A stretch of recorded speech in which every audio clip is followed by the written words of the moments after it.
Kecelakaan lalu lintas kembali terjadi di jalur utama Denpasar Gilimanuk KM 78-79, tepatnya di depan penginapan Sagita Desa Yehmbang Kecamatan Mendoyo, Kabupaten Jembrana, pada Minggu tanggal 6 April. Insiden ini melibatkan dua kendaraan, yakni sebuah minibus dan Nissan Juke. Menurut Kapolsek Mendoyo, Kompol I Dewa Gede Artana, kecelakaan terjadi sekitar pukul 10:50 WITA. Saat itu, Nissan Juke yang dikemudikan oleh I Nengah Widiana melaju dari arah barat menuju timur. Saat bersamaan, dari arah berlawanan datang minibus yang dikemudikan oleh I Putu Eka Swastika asal Gilimanuk.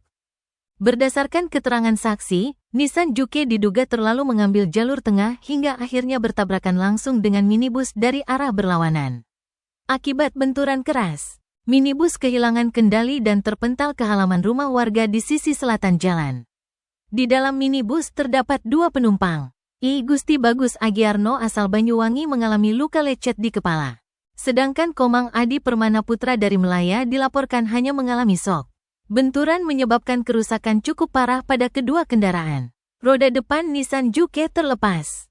Sementara minibus mengalami kerusakan di bagian kanan bodi. Beruntung, tidak ada korban jiwa dalam kecelakaan ini. Kedua pengemudi dilaporkan dalam kondisi sadar dan selamat dari insiden.